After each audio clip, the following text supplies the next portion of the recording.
You ought to know Mr. Mistoffelees, the original conjuring cat. I read a little poem.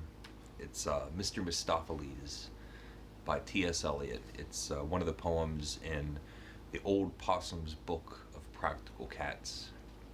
And I picked it up because there's a new adaptation, a cinematic adaptation of the Broadway musical Cats, which was originally adapted from T.S. Eliot's book of poetry on cats. And the movie looks like an abomination, stuff of nightmares.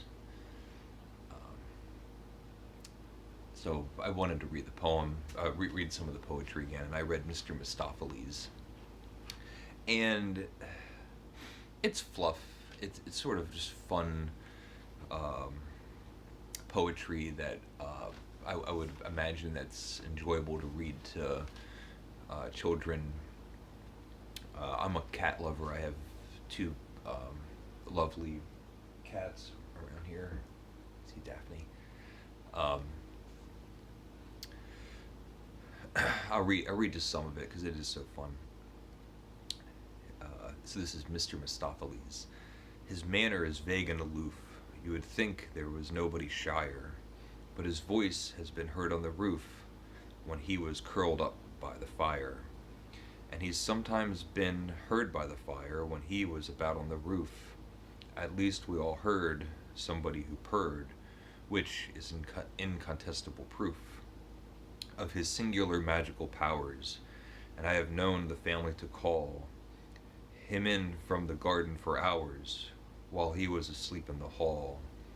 And not long ago this phenomenal cat produced seven kittens right out of a hat. And we all said, oh, well, I never, did you ever, know a cat so clever as magical Mr. Mistoffelees. T.S. Eliot is one of the most unlikely figures that I would have imagined had written a book like this. So my experience was I had learned about T.S. Eliot originally through The Wasteland, and then maybe read Proof Rock, or what's the other one, Geronation, on the Hollow Men. We are the Hollow Men. How's it go? I picked it up.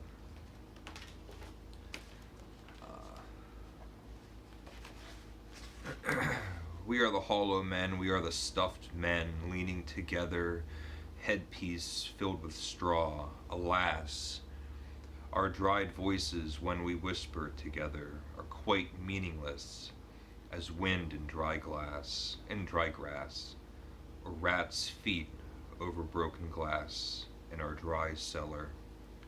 Shape without form, shade without color, paralyzed force, gesture without motion.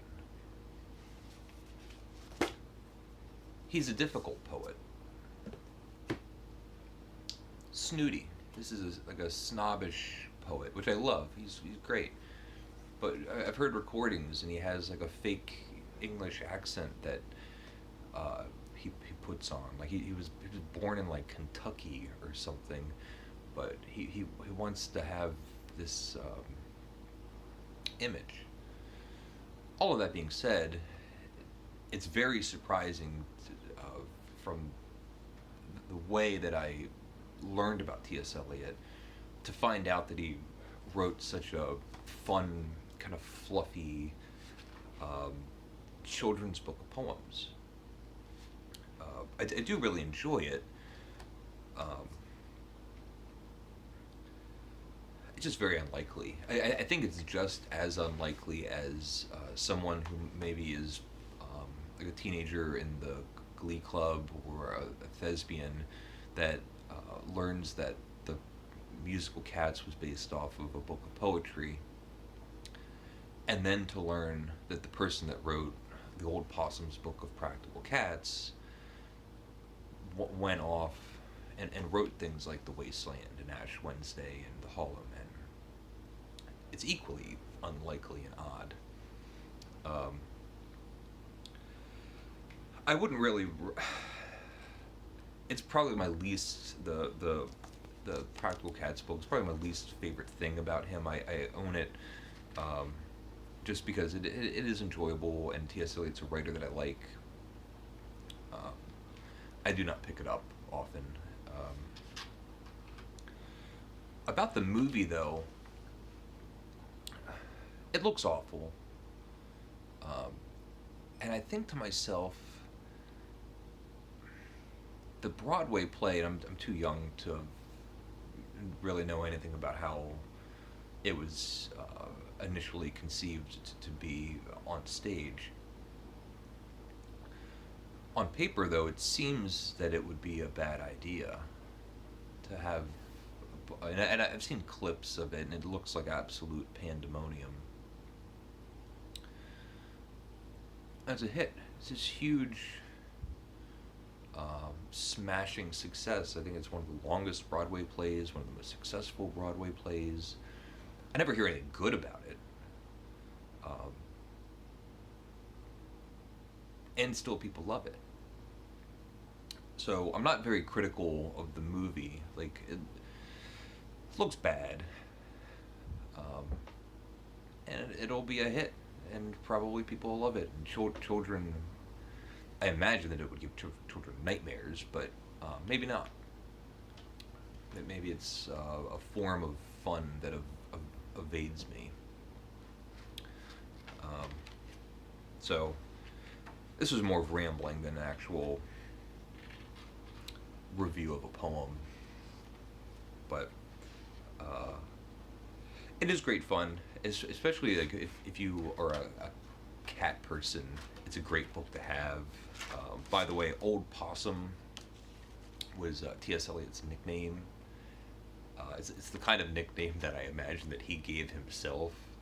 Like, George Costanza wanted to be T-Bone, and T.S. Eliot wants to be Old Possum. It's probably not true, but it sounds that way. So I'll end where I began. You ought to know Mr. Mistoffelees, the original Conjuring Cat. Leave a comment if you'd like.